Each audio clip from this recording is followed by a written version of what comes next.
Shalom, shalom. Shalom à notre sœur Prosper, Virginia, soyez bénis.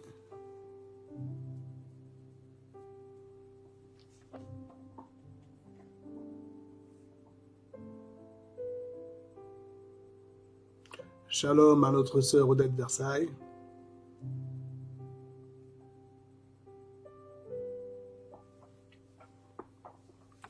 Que l'Éternel vous fasse du bien ce matin encore.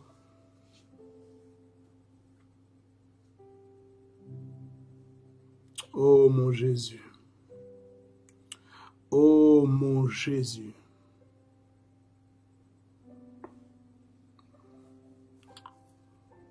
Shalom à notre frère Patrick.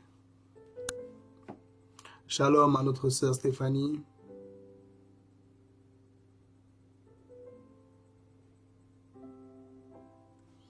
Shalom à notre docteur.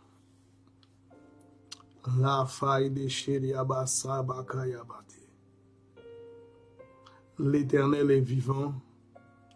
L'Éternel est vivant. Shalom à notre sœur Sheila Paya.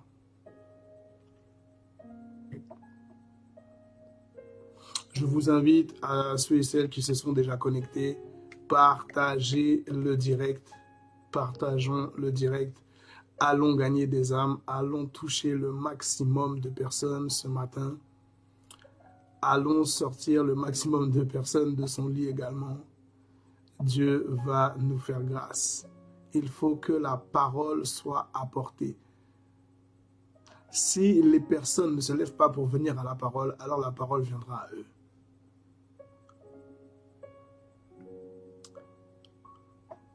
Shalom à notre sœur Emma Kaidou. Soyez vraiment tous bénis, soyez vraiment tous remplis là où vous êtes. Shalom à notre sœur Georgette Brune. Que l'Éternel vous fasse du bien. La faradai de sekain de sheliaba. Ô Éternel Dieu de gloire, ce matin nous te prions. Là où les réclamations chaque jour sont de plus en plus insistantes, là où les réclamations se laissent pressentir, ressentir chaque jour, là où nous sentons que dans notre évolution spirituelle, dans notre marche avec toi, nous dérangeons, Éternel Dieu de gloire. Nous te bénissons parce que tu es notre protecteur de chaque jour. Nous te bénissons, Père éternel, parce que tu es la source d'eau vive de chaque jour. Nous bénis ton nom, Éternel Dieu, d'être toujours à nos côtés. Je bénis ton nom, Père éternel, ce matin, parce que tu es le rocher sur lequel je peux m'appuyer en temps de crise, en temps de faiblesse, en temps de maladie, en temps de réclamation. Tu es celui sur lequel je peux être solidement posé, solidement bâti. J'ai placé ma confiance, j'ai placé mon assurance en toi et tu ne m'as jamais déçu. Ô Éternel, nous te rendons toute la gloire. À toi, Père éternel, toute la gloire. Que tout te revienne, Papa, dans le nom de Jésus-Christ de Nazareth. Il n'y a personne qui m'a témoigné un tel amour. Il n'y a personne, Père éternel, qui m'a protégé comme tu m'as protégé. Il n'y a personne qui a étendu sa main comme tu as étendu la main sur ma vie. Il n'y a personne qui m'a démontré une telle fidélité. Il n'y a personne qui m'a démontré une telle démonstration d'importance, Père éternel. Je te remercie parce que j'ai de l'importance à tes yeux. Je te remercie parce que j'ai de la valeur à tes yeux. Je te remercie ce matin parce que tu n'as pas laissé le diable me récupérer. Je te remercie ce matin parce que tu n'as pas laissé la maladie me récupérer. Je te bénis ce matin parce que tu n'as pas laissé la malédiction me récupérer. Ni moi, ni mes enfants, ni Père éternel, ma famille, ni Père éternel, le peuple de la Shekinah. Tu n'as pas permis cela. Merci parce que tu es un Dieu d'alliance et tu es fidèle et bon pour veiller à ce que ta parole s'accomplisse. Que ton nom, Père éternel, soit béni. Que ton nom, Père éternel, soit élevé. Que ton nom, Père éternel, soit proclamé. Que ton nom, Père éternel, soit honoré. Que ton nom, Père éternel, soit justifié. Que la puissance de ce Dieu-là puisse être démontrée. Que tu puisses puisses faire de nous des témoins de ta gloire, des témoins, Père éternel, de tes actions qui font la différence, afin que le monde puisse connaître ce Dieu fidèle et bon. Il y a un Dieu qui existe, un Dieu qui n'a pas terminé de parler, un Dieu qui n'a pas terminé d'opérer, un Dieu qui n'a pas terminé de démontrer, un Dieu qui n'a pas terminé de prouver, un Dieu qui n'a pas terminé de délivrer, un Dieu qui n'a pas terminé de guérir. Ce Dieu-là opère dans la puissance du Fils appelé Jésus. Oh, éternel Dieu, reçois, s'il te plaît, l'élan de notre cœur ce matin. Shalom à tous ceux et celles qui se sont connectés. Nous partageons le plus possible ce direct ce matin. Nous sommes toujours dans notre thème qui est la porte de la repentance. Nous sommes dans notre troisième partie de la porte de la repentance. Nous sommes en train de parler d'un point fondamental de notre vie. Nous sommes en train d'exhorter sur un fondement, un pilier de la vie spirituelle d'un disciple. Toute personne qui est appelée à être convertie, à donner sa vie à Christ, est quelqu'un qui doit être enseigné sur la puissance, la révélation, l'importance, l'impact de la repentance. Nous sommes dans ce thème-là aujourd'hui et nous bénissons l'Éternel Dieu pour la grâce de son Saint-Esprit. Nous bénissons l'Éternel Dieu pour la puissance de la croix de Golgotha. Nous ne pouvons pas parler de la repentance sans parler de la croix de Golgotha. Nous ne pouvons pas parler de la repentance sans parler de la puissance de l'acte du sacrifice sur le bois du calvaire. Oh, là où tu es ce matin, sois vraiment localisé. Peu importe ce que tu traverses, au travers de l'enseignement, que la parole te visite. Que la parole de ce matin te visite, que la parole de ce matin vienne te toucher, que la parole de ce matin vienne t'encourager, que la parole de ce matin vienne te convaincre, que la parole de ce matin te pousse à prendre une sainte décision, que la parole de ce matin t'emmène là où tu n'as pas encore été, que la parole de ce matin t'emmène à de nouvelles actions qui vont porter du fruit dans ta vie, que la parole de ce matin puisse venir te guérir si tu es malade. Que la parole de ce matin puisse venir opérer, déclencher une délivrance dans ta vie. Que la parole de ce matin soit une semence qui porte son fruit. Une semence qui vient bouleverser la terre. Une semence qui vient bouleverser les choses. Oh, c'est ma prière pour toi ce matin. Si le cœur est bien disposé, la parole doit opérer. Si le cœur est bien disposé, la parole doit porter du fruit. Si la terre est bien disposée, amen, nous devons porter du fruit. Shalom à ceux et celles qui nous ont rejoints. Soyez bénis, localisés, pleinement remplis, pleinement fortifiés, pleinement restaurés. Dans le nom de Jésus. Amen. Amen. Est-ce que tu peux déjà déclarer merci parce que je suis béni? Si tu t'es levé ce matin, même découragé, et que tu es connecté là, tu es déjà béni. Déclare-le seulement. Ce que tu déclares, c'est ce qui arrive. Toute chose que tu déclares, c'est ce qui arrive. Dieu a dissimulé une puissance à l'intérieur de ta bouche. Si nous avons été créés à l'image de l'Éternel, lorsque Dieu parle, il amène l'inexistant à l'existence. Donc, si je déclare que je suis béni, je suis en train d'emmener à l'existence une bénédiction qui n'était peut-être pas existante. Mais je déclare dans ta vie comme dans la mienne, je prophétise sur ma vie, sur la vie de ma postérité, sur la vie de ma famille, que nous sommes pleinement bénis encore aujourd'hui. Et lorsque nous parlons de bénédiction, nous parlons de la provision de Dieu qui opère d'une manière indéfinissable. Et je crois en cela. Je crois que la provision de l'Éternel opère dans ma vie et celle de ma famille. Si c'est ton cas, déclare-le. Je ne le déclare pas pour toi, mais si tu le déclares, la chose doit s'accomplir maintenant. Oh, bayasai de ke fatalai. Metoi et sain de ke palotoye. Il est ce Dieu fidèle et bon, celui qui a donné une sainte convocation aujourd'hui.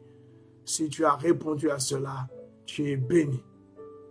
Si tu viens t'asseoir à la même table que le maître, tu es béni. Oh, si tu as préparé tes oreilles à entendre ce que Dieu a à déclarer, tu es déjà béni. J'étais content, hier j'échangeais avec quelqu'un qui était dans un besoin de délivrance et qui me posait des questions par rapport à cela. Et j'expliquais la chose. Vous savez, la délivrance n'est pas forcément liée à une manifestation physique. Non. Une délivrance est lié directement à la parole de Dieu. Nous voyons que dans la Bible, toute délivrance qui a été faite, toute délivrance qui a été opérée, c'est faite lorsque Christ a libéré une parole. Donc, à chaque fois que Jésus parle, il y a guérison. À chaque fois que Jésus parle, il peut y avoir délivrance. C'est donc la parole qui est libérée de la bouche d'un mandaté, de la bouche du porte-parole. C'est cela qui amène la chose.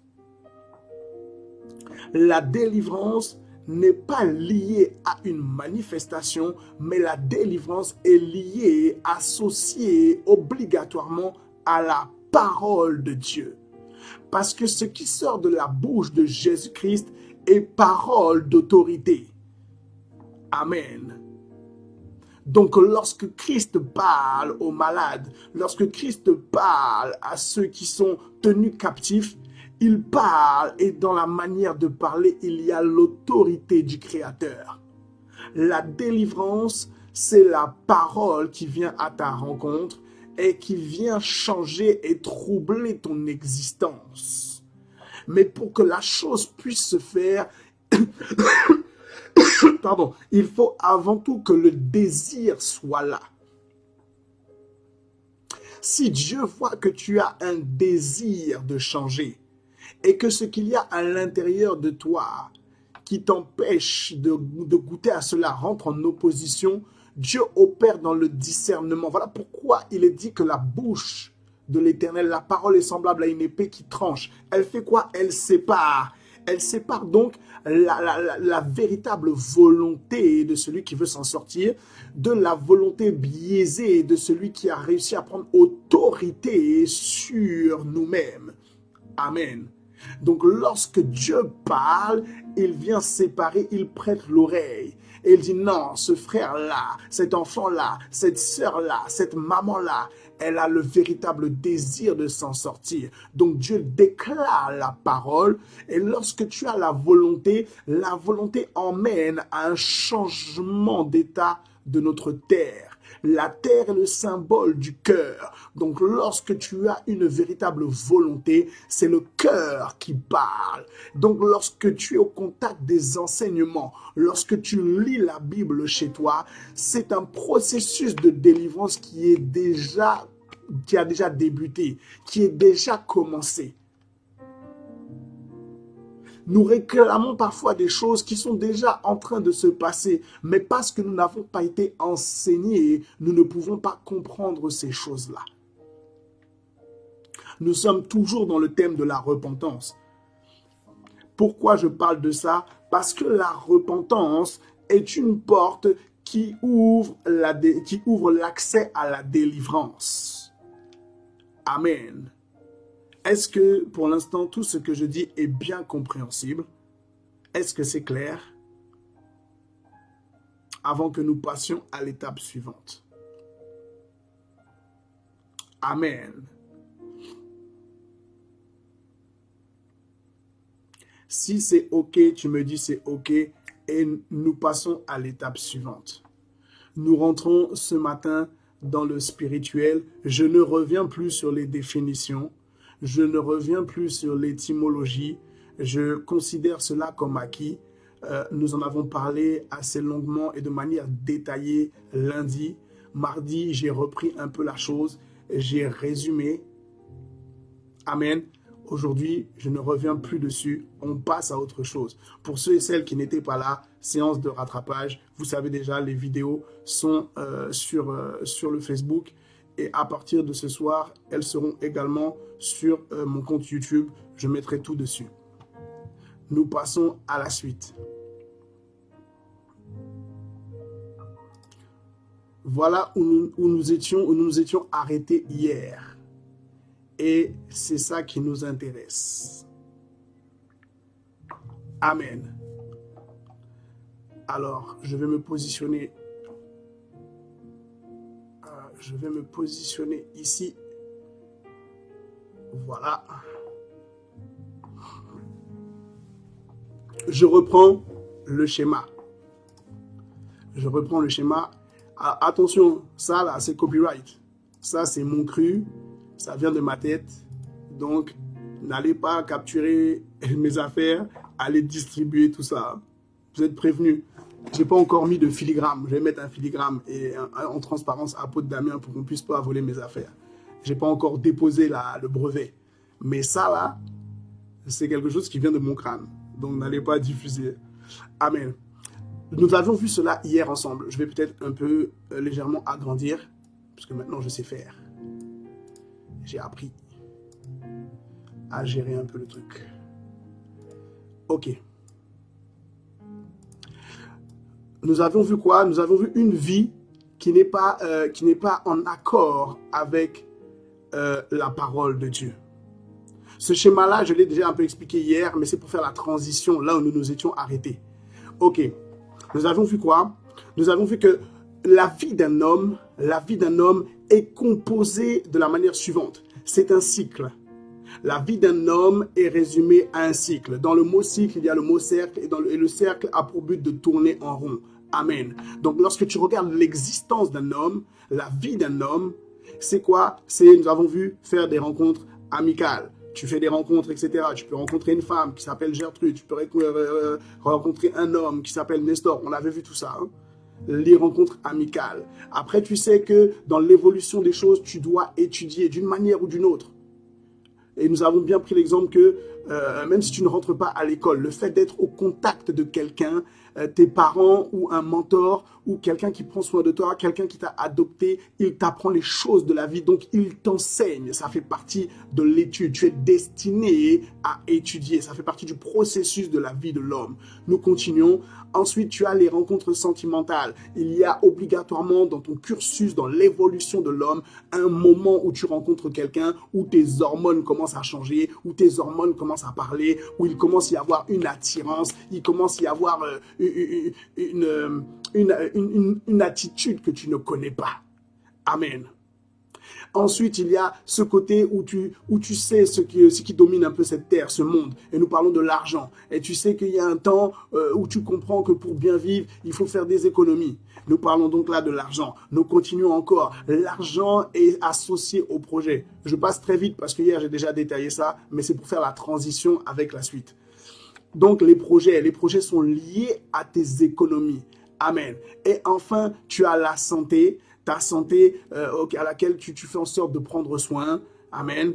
Et pour finir, tu as la postérité. C'est dans l'évolution de l'homme d'avoir le désir de laisser une descendance, une trace sur cette terre. Amen. Mais nous remarquons quoi? Quand on fait la compilation de tout cela, lorsqu'on vient résumer un peu l'état d'une vie d'un être humain, on se rend compte que la vie de quelqu'un, c'est quoi? La vie de quelqu'un, ce sont ses propres pensées, plus les pensées des personnes qui l'entourent. Amen. Et tout cela Amen. Et déclenche des décisions. Ces décisions donnent des résultats. Amen. Mais lorsque nous regardons et que nous étudions bien ce schéma-là, vous remarquerez que derrière ce schéma, il y a une oasis qui est là derrière. Là. Hein? C'est un mirage. En fait, dans le plan que le diable a développé, toutes ces choses-là que nous rencontrons sont associées à un mot appelé distraction. Parce qu'en fait, les rencontres amicales, ce sont des distractions.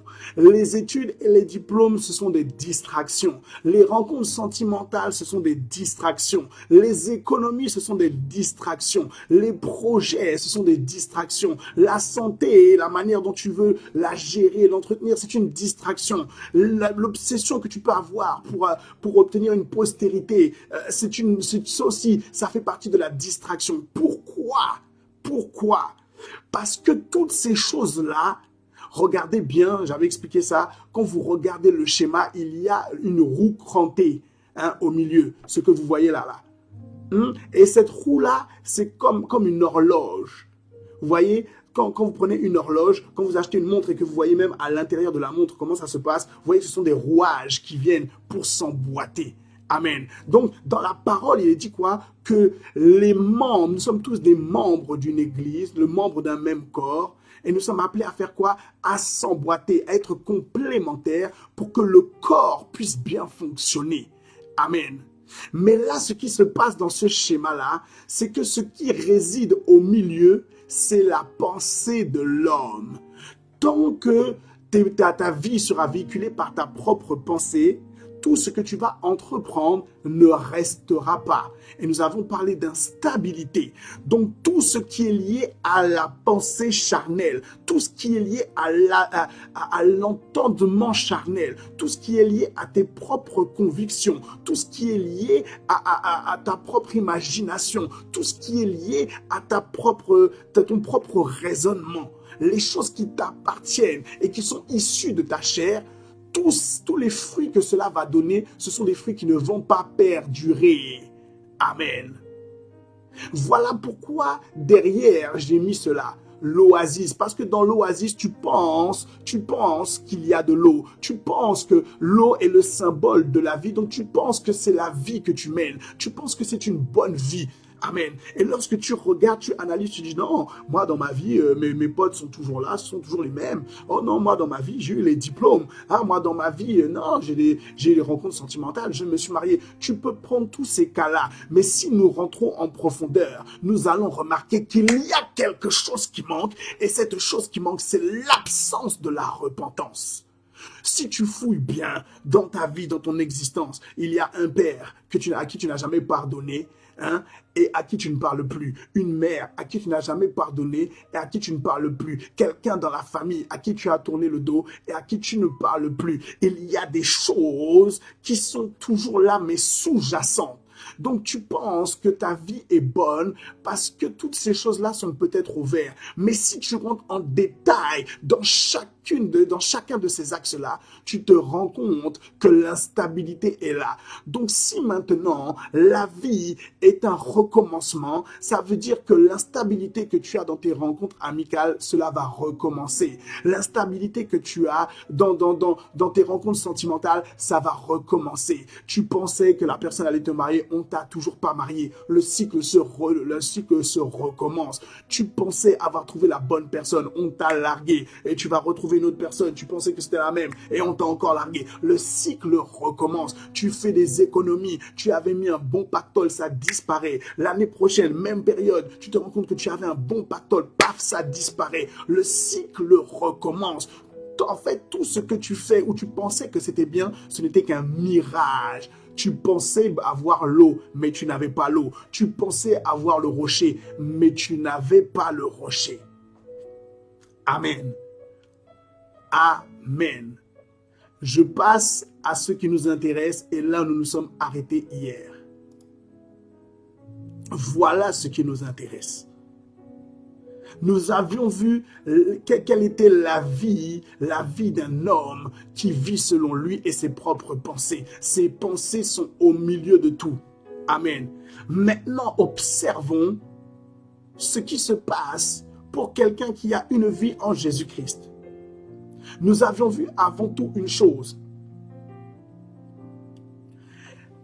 que le diable n'a rien créé. Je répète cela, hein, et je vais le répéter, je pense, pendant toute la semaine. Le diable n'a rien créé. Il récupère ce qui a été créé par l'Éternel, il l'associe à sa pensée. Amen. Et sa pensée maintenant va porter du fruit. Amen. Nous vivons les choses que notre pensée amène par la suite à l'existence accompagnée de la parole. Ce que tu penses, c'est ce que tu vas déclarer. Et ce que tu vas déclarer, c'est ce qui va se produire. Amen. La pensée est une puissance. Est-ce que tu peux déclarer cela ce matin? La pensée est une puissance. Oh, Basaïn de Kayas. La pensée est une puissance. Shalom à ceux et celles qui nous ont rejoints. Ne te connecte pas sans avoir partagé ce séminaire-là. Je veux, ça c'est rare que je dise ça, mais là c'est un vouloir, hein, que nous puissions toucher les âmes au travers de la repentance. La repentance est une clé fondamentale et nous pouvons amener énormément de personnes à Christ au travers de la repentance. La pensée est une puissance. Pourquoi la pensée est une puissance? J'ouvre une parenthèse et je rentre dans la dimension de la Genèse. Dieu a impacté Adam, Dieu a impacté Ève au travers de sa pensée. Il libère la parole, il les enseigne, il leur dit vous pouvez aller, vous pouvez faire ci, vous pouvez faire ça. Il n'y a qu'une seule chose que vous n'avez pas le droit de faire. Donc Dieu fait quoi? Il enseigne et il impacte la pensée de l'homme. Amen. Donc Adam et Ève opèrent selon la pensée impactée de l'Éternel. Ok? Donc maintenant, ils sont en train de faire ce qui est bon aux yeux de Dieu, parce que leur pensée a été influencée par la pensée du Créateur. Amen. Donc ça, c'est l'autorité et la puissance de la parole, de la pensée de Dieu qui vient se connecter à l'esprit de l'homme. Donc la pensée de l'Éternel opère comme une semence dans l'esprit de l'homme.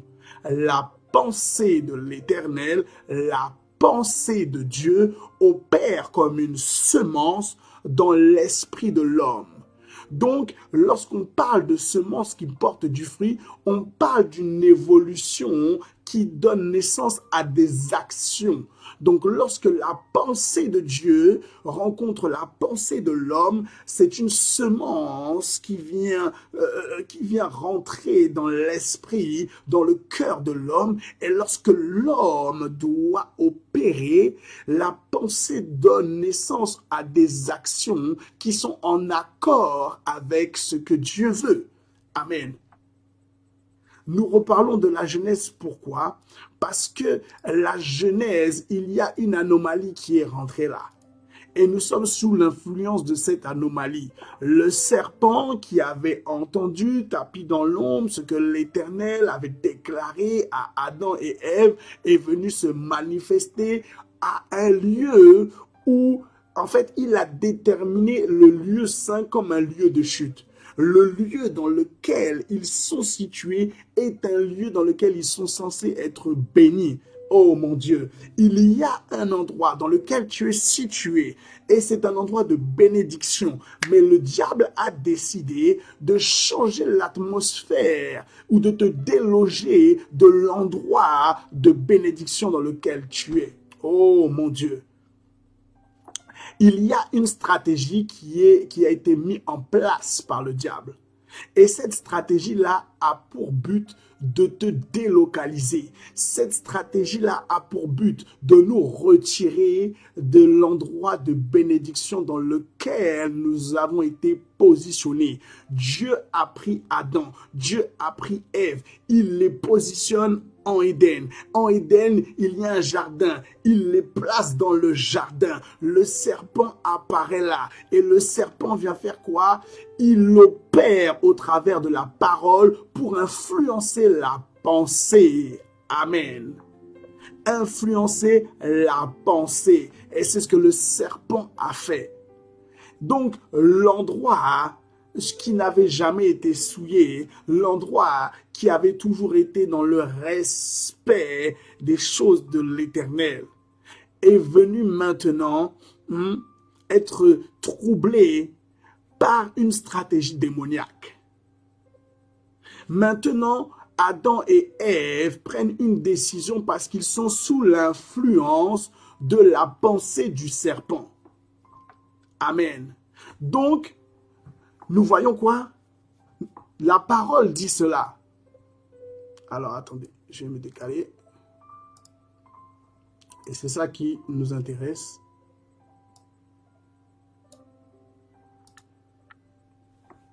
Hop. Est-ce que c'est ça? C'est pas ça.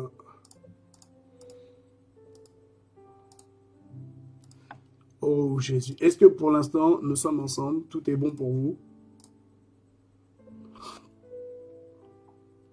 Nous prenons Ecclésiaste. Nous prenons Ecclésiaste.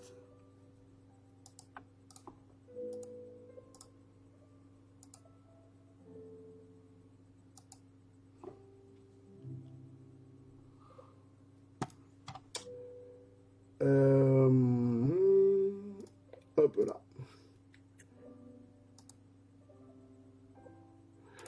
Nous prenons Ecclésiaste et nous le prenons chapitre 1, verset 9 à 10. Ecclésiaste dit quoi?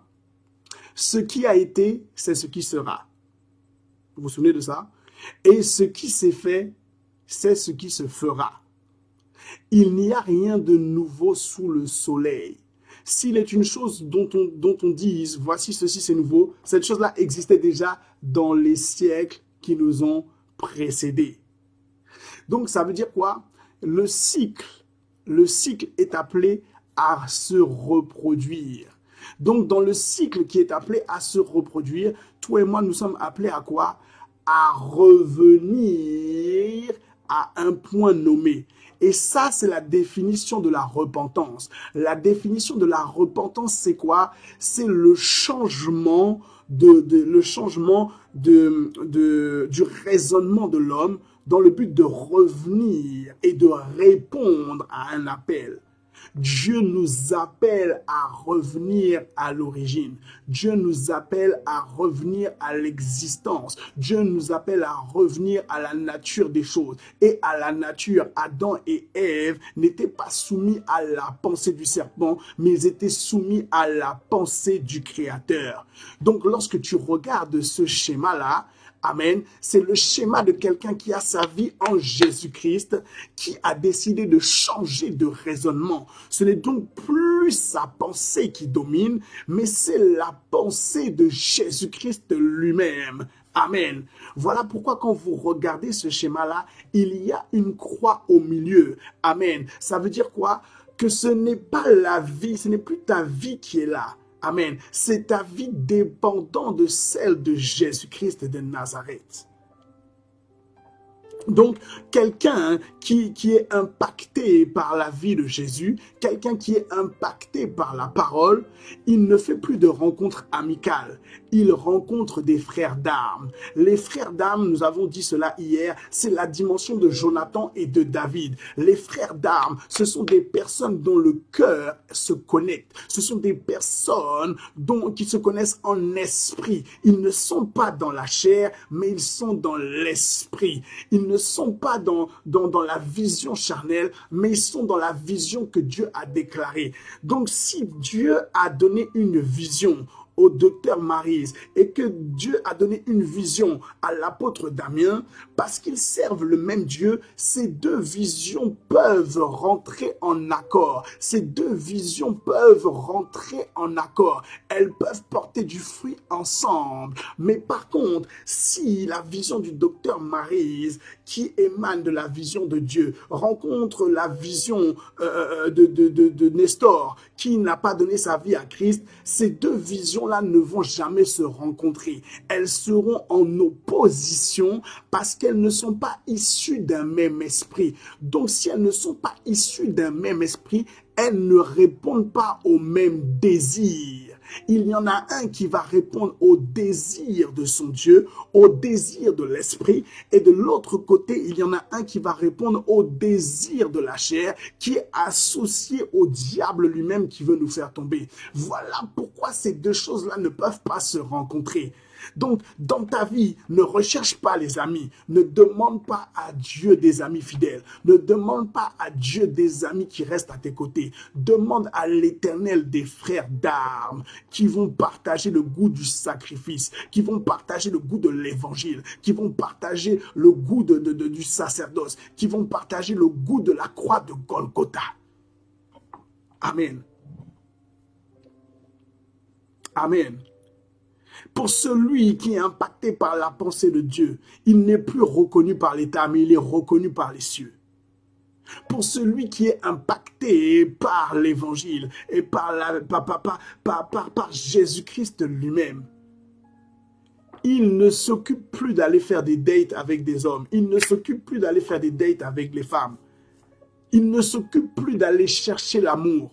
Parce que l'amour est déjà en lui, en Jésus-Christ.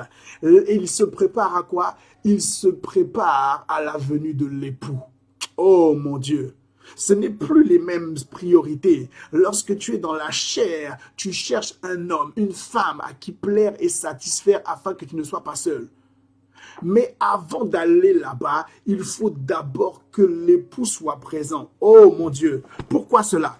Parce que si tu rencontres maintenant, si tu rencontres la femme maintenant, si tu rencontres l'homme maintenant, amen, avant d'avoir eu la révélation de l'époux, ça veut dire que le premier est celui que tu vas chérir le plus. Donc, si tu rencontres maintenant l'homme, si tu rencontres maintenant la femme, Dieu sera placé en second plan, voire même en troisième plan, voire même en quatrième plan, et deviendra même peut-être inexistant. Il n'aura peut-être même plus sa place dans la pensée de l'homme. C'est la stratégie du serpent. Prendre la place de... La stratégie du serpent était de remplacer la pensée de Dieu par sa propre pensée. Amen. Donc si demain, l'homme, l'importance que tu as à te marier, à trouver un homme, à une femme, arrive là, avant que tu sois connecté, avant que tu sois pleinement préparé pour l'époux, ça veut dire que ça deviendra ta priorité. Et si ça devient ta priorité, ce ne sont plus les pensées de Christ, mais ce sont tes propres pensées. Et tout ce qui émane de tes propres pensées est appelé à la mort. En fait, la clé de la stabilité, c'est la priorité, la priorisation des choses. La Bible dit quoi? Cherchez premièrement. Pas en second, pas en troisième. Cherchez premièrement quoi? Le royaume de Dieu et sa justice. La Bible dit quoi? Fais de quoi? De l'Éternel tes délices. Et il te donnera tout ce que ton cœur désire. Le désir du cœur. Dieu n'est pas contre le fait que tu veuilles te marier. Dieu n'est pas contre le fait que tu veuilles épouser une femme, épouser un homme. Dieu n'est pas contre cela. Mais il dit clairement que ça ne doit pas être ta priorité. Non. Lorsque tu es là en train de te battre avec tes économies, en fait, Dieu m'a vraiment énormément parlé cette année. Et Dieu m'a fait clairement comprendre, l'argent est sous tes pieds. Les économies que tu n'arrives pas à faire, ne t'inquiète pas. Les économies se font dans le royaume. Et au moment où tu as besoin de quelque chose, je libère la provision. Je vous donne un témoignage rapidement. J'allais au culte et ma voiture tombe en panne. Et, et je sais que quand une voiture tombe en panne, ça occasionne des frais. Et j'étais déjà en train de me dire, waouh, ce sont des frais qui n'étaient pas prévus, ça va être encore compliqué, tout ça. Et j'arrive à l'église et un frère me remet une offrande. Je regarde le frère et dis, mais qu'est-ce que c'est que ça? Il me dit, non, ne vous inquiétez pas. Je dis, non, mais c'est quoi le but, le motif, sachant que je n'ai pas prêché depuis un moment, je n'avais pas repris les directs ni rien. Donc, je ne comprenais pas, en fait, la raison, la cause de l'offrande. Et j'ai pris, et j'ai fait comme à mon habitude. J'ai pris l'offrande, j'ai mis ça dans un coin, et j'ai continué de prier là-dessus. Et lorsque j'ai ouvert l'enveloppe correspondait à quelques petits euros près à la dépense que je devais faire sur la réparation. Et ça, c'est un témoignage parmi tant d'autres. Mais je sais que sur la fin d'année, c'était compliqué et je voulais faire un test. J'avais retiré ma dîme, mais je n'avais pas donné ma dîme. C'est-à-dire, j'ai retiré la somme, mais je n'ai pas donné la somme. Et je vois comment les choses se passent et tout. Et mon compte va bien. Et à la fin du mois, il se passe un pépin. Je me dis, waouh. Et je vois que c'est comme un test. Parce qu'en fait, le pépin qui arrive là, je me dis, bah, la dîme que j'ai retirée, mais que je n'ai pas donnée, mais je vais prendre ça pour payer cette chose-là. Et au final, je regarde mon compte et je reçois une somme qui sort de nulle part. Et c'est là où Dieu m'a parlé et m'a dit, tu avais fait une alliance avec moi. Continue d'opérer dans l'alliance. C'est moi qui me soucie du reste. J'avais promis à l'Éternel que sur une année, je ne louperais pas de donner ma dîme. Et là, j'ai eu un moment de doute. Chose qui ne m'arrive pas. En tout cas, pas dans ce domaine-là. Et j'en parlais en plus, je suis quelqu'un qui parle quand même de certaines choses et tout avec ma famille. Et c'est vrai que cette dîme-là, je l'avais sortie, mais je ne l'avais pas donnée. Et la somme tombe. Et c'est là que Dieu me parle. J'ai dit d'accord, je n'ai pas à me soucier du lendemain. Même si là, ça peut être des périodes compliquées et qu'on a l'impression que la période est longue, etc. Je sais que l'Éternel est au contrôle. Dieu me dit quoi? Continue d'opérer dans les alliances. Continue d'opérer dans les hôtels. Même si physiquement, les choses peuvent te paraître rouges. Même si physiquement, les choses peuvent te paraître négatives. Ça, c'est l'image sur terre. Mais dans le ciel, tu ne connais pas le trésor inestimable que tu détiens. Tu ne connais pas ta richesse. Tu ne sais pas que tu es multimilliardaire dans les cieux. J'ai dit, waouh, mon Dieu, on parle de moi. Je dis, d'accord. J'ai donné ma dîme avec encore plus d'amour et plus de joie que je ne l'aurais donné en temps normal. Mais j'ai compris la leçon que Dieu voulait me donner. Alors, je ne sais pas ce que tu traverses. Je ne sais pas l'état de ton compte, l'état de tes finances. Mais chose certaine, quand Dieu vous met à l'esprit quelque chose, faisons les choses seulement. Si tu as fait une promesse à l'Éternel, continue de suivre ta promesse. Si tu t'es engagé envers Dieu sur certaines choses, continue. Si Dieu te demande de bénir un homme, bénis-le. Même si tu n'as pas les finances, si tu as reçu une bonne parole, tu sais qu'il faut sceller cela et tu as peur, fais les choses. Opérons de manière prophétique. Amen. Donc, un homme qui vit selon Jésus-Christ, il n'a plus les mêmes projets. Parce qu'il est habité, conditionné, influencé par la vision de Dieu. Amen. Or, la vision est liée à la pensée révélée. Donc, si ta vie tourne autour de ta pensée, les visions que tu vas avoir, ce sont des visions qui vont coller avec ta pensée. Mais ça restera éphémère. Pourquoi? Parce qu'au centre, ce n'est pas Dieu. Mais si maintenant, au centre de ta vie, c'est la puissance de Jésus-Christ manifestée à la croix de Golgotha, tu n'es plus dans des projets, tu es dans des visions divines qui sont obligées de s'accomplir. Amen. Et là où tu t'acharnes à prendre soin de ta santé physique, là où même parfois tu vois ta santé physique être en déclin, tu es en train de t'affaiblir, tu es même peut-être cloué au lit. L'Éternel dit cela, si tu as bâti ta vie en Jésus-Christ, ne te soucie pas de ta santé physique, soucie-toi de ta santé spirituelle, car si spirituelle tu vas bien, la mort peut te réclamer. Parce que la parole est au centre. Est-ce que vous voyez ce schéma prophétique? Ce qui est au centre, c'est la croix de Golgotha. Oh, la croix de Golgotha a vaincu la mort. Donc, si toutefois demain, tu es aux portes d'une réclamation morbide, si les incantations te réclament, si tous les sorciers te réclament, si tous les marabouts, féticheurs, je ne sais quelle puissance démoniaque, quelle autorité diabolique te réclame, la croix est au centre de ta vie. La santé spirituelle vient parler pour toi. Oh, Jésus-Christ de Nazareth. Les hôtels que tu bâtis, ça contribue à ta santé spirituelle. Amen. Les alliances que tu fais, ça contribue à ta santé spirituelle. Les nuits blanches que tu passes à prier, à intercéder pardon, pour les choses du royaume, ça contribue à ta santé spirituelle. Et quand ça ne va pas, ça vient parler en ta faveur. Lorsque tu n'as plus la capacité de parler physiquement, spirituellement, on parle à ta place. Les actes parlent à ta place. Tes offrandes parlent à ta place. Tes dîmes parlent à ta place. Tes prémices parlent à ta place. Tes sacrifices parlent à ta place. Aïe, regardez la puissance de la croix de Golgotha. Est-ce que ce n'est pas la croix de Golgotha qui parle à ta place? Est-ce que ce n'est pas la croix de Golgotha qui te justifie chaque jour? Est-ce que ce n'est pas la puissance de la croix de Golgotha qui donne accès à la puissance de la repentance?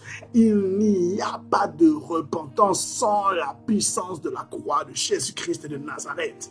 À Golgotha, il y a quelque chose qui s'est déchaîné, il y a quelque chose qui s'est ouvert, la terre a commencé à trembler. Oh, parce que la dimension de la repentance, la dimension du renouveau a été libérée au travers de l'acte, le déchirement de la chair de Christ. Oh mon Dieu, il libère la sanctification et il libère la vie. Il libère la justice. Voilà pourquoi il est dit, en Jésus-Christ, il n'y a plus aucune condamnation. Dans la croix, là, dans la puissance du sacrifice, si tu comprends qui est Jésus-Christ, si tu comprends pourquoi il a été crucifié, si tu commences à comprendre l'importance, la puissance de cet acte-là, oh mon Dieu, tu es déjà dans un processus d'évolution et d'élévation. Oh, si tu crois en cette parole, tu peux déclarer ça, c'est pour moi. Tu peux dire ça, c'est pour moi. Ce qui vient d'être déclaré, c'est pour moi. Oh mon Dieu, si là, cette parole t'a touché, qu'il en soit effectif dans ta vie maintenant.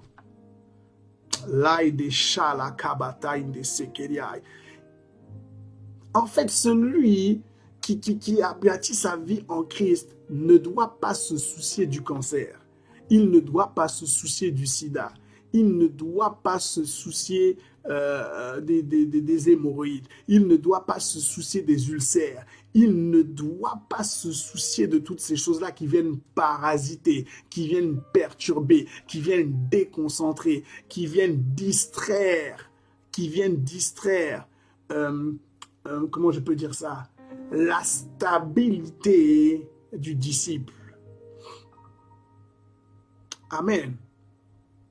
Non, la confiance est en la croix de Golgotha.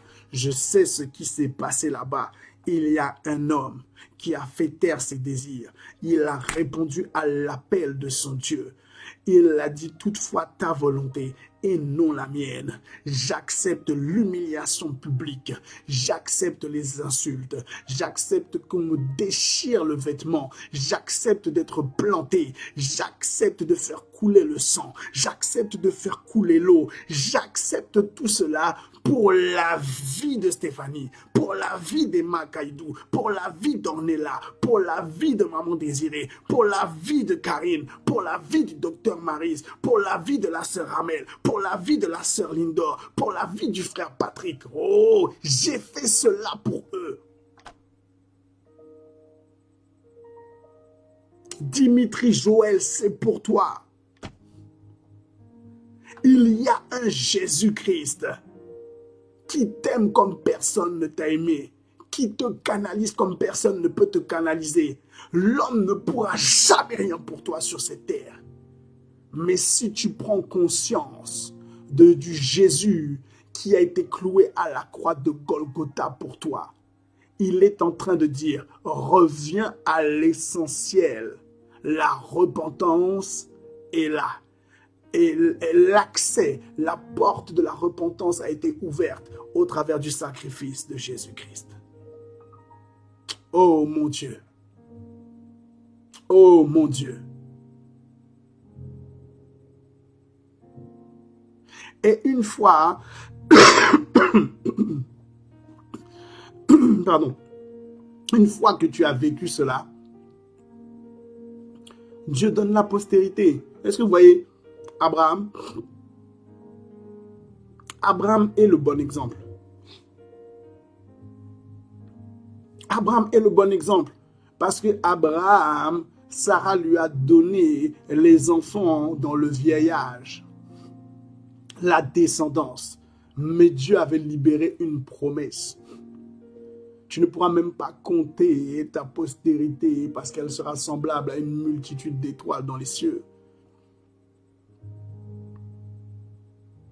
Ça veut dire quoi? Si tu regardes au physique, tu regardes donc à ton âge et tu te dis c'est impossible que je puisse obtenir des enfants. Tu peux être à un âge avancé et Dieu te donne ce que tu ne peux même plus imaginer ou estimer.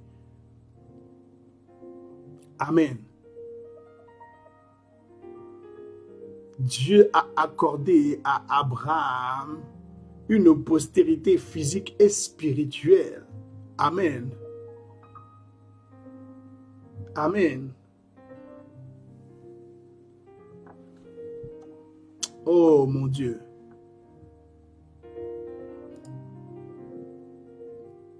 Est-ce que tout ce que nous avons vu là ce matin, c'est clair? Est-ce que c'est clair pour vous? Oh Jésus-Christ.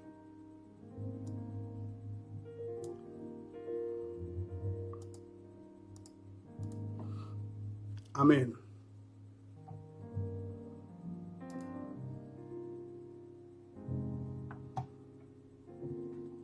Je ne vais pas entamer, la suite. Parce que si j'entame ça, nous ne pourrons pas finir. Amen. Nous pouvons quand même prendre le livre de Galates. Nous pouvons prendre le livre de Galates pour terminer ce matin. Nous allons prendre un texte qui est connu. Livre de Galates. Dans le livre de Galates, nous prenons Galates chapitre 2, verset 20. Galates chapitre 2, verset 20. Si tu as cela, on fait un copier-coller de Galates. Chapitre 2, verset 20. Que dit Galates? La Bible dit quoi? Ce n'est plus moi qui vis, c'est Christ qui vit en moi. Ma vie en tant qu'homme, je la vis maintenant dans la foi au Fils de Dieu qui par amour pour moi s'est livré à la mort à ma place. Est-ce que c'est pas beau ça?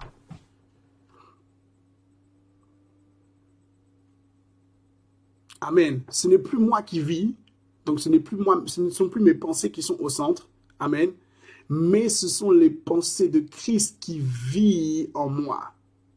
Ma vie donc, maintenant, en tant qu'homme, je la vis maintenant dans la foi, non plus dans les œuvres de la chair, mais au Fils de Dieu qui, comme je l'ai dit pour le frère Dimitri, par amour pour moi, donc par amour pour le frère Dimitri, s'est livré à la mort à ma place. Est-ce que vous voyez ça? Oh là là là là là là là là là là là là là. Donc, c'est-à-dire quoi? Ma vie en Jésus égale les pensées de Dieu, plus les pensées de l'Esprit de Dieu, plus la volonté de Dieu, plus les résultats, c'est la vie. C'est la vie en Jésus-Christ. Ça, c'est la vie Zoé. Amen. Amen. Je vais peut-être un dernier passage qui m'a beaucoup parlé. Je vais mettre cela quand même. Je pense que je peux faire ça. Regardez cela. Ce qui nous intéresse. Hop, j'enlève cela. Et je dois avoir Jérémie quelque part ici. Amen.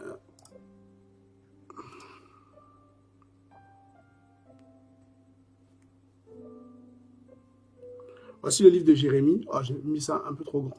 Bon, on va faire avec pour la fin. Alors, ça c'est le livre de Jérémie 6, verset 9.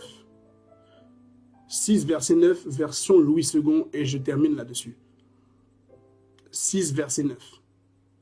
Écoute, terre, voici, je fais venir... Ah, j'ai disparu, j'ai même pas vu que j'ai disparu. Non, c'est juste là, ok.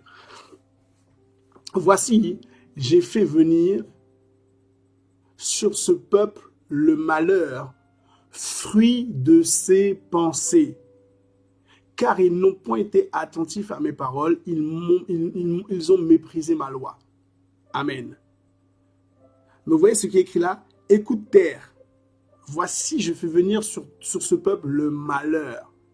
Le malheur est associé à quoi? Aux fruits de nos pensées. Nos fruits de nos pensées, pourquoi il dit que je fais venir sur ce peuple le malheur? Parce que le malheur est venu dans la Genèse rencontrer le serpent qui est venu insérer sa pensée. Amen. Donc lorsque Dieu dit, écoute terre, voici je fais venir sur ce peuple le malheur, fruit de ses pensées, c'est-à-dire quoi? Le peuple, à cause du péché d'Adam et de Ève, amen, a été influencé, amen, mais il ne s'est jamais détourné de cette influence. Amen. Mais parce qu'il y a Jésus-Christ, la repentance vient changer la pensée et vient revenir à la pensée originelle. Amen. Et dans la pensée originelle de Dieu, depuis la Genèse, Dieu donnait les bases et les fondements, les enseignements. Et dans ces enseignements-là, il y a des choses auxquelles nous ne devions pas toucher. Amen. Je m'arrête là pour aujourd'hui, en espérant que tout ait été bien clair et limpide. Amen. Est-ce que ça a été ce matin? Nous bénissons l'Éternel pour sa parole.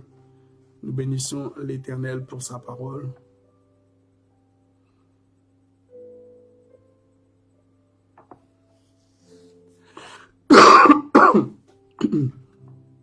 Sois béni là où tu es.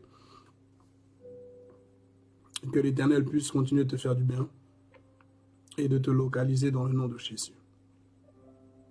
Éternel Dieu, nous tenons à te remercier vraiment pour ta parole. Merci Père éternel pour la présence dont tu nous as fait grâce aujourd'hui. Merci, c'était vraiment encore un privilège. Merci pour ton inspiration. Merci pour ton aide. Que tu puisses continuer de nous former, de nous bénir et de nous bâtir dans le nom de Jésus. Que cette parole vraiment soit une bonne semence, mais qui emmène de nouvelles choses à l'existence, des choses qui sont associées à toi. Je crois, Père éternel, en ces âmes qui peuvent changer vers toi, en ces âmes qui peuvent prendre de nouvelles décisions pour déclencher un nouveau mode de vie. Que vraiment, Éternel Dieu de gloire, ta grâce les accompagne. Que tu puisses être leur soutien dans leur temps difficile. Dans le nom de Jésus. Amen. Amen. On se retrouve demain. Demain, même heure. Partie 4. Partie 4. Donc là, pour l'instant, nous avançons bien. Nous avançons bien. Et je pense qu'on pourra peut-être terminer dans les temps. Amen. Soyez bénis et que l'Éternel vous fasse du bien. Shalom.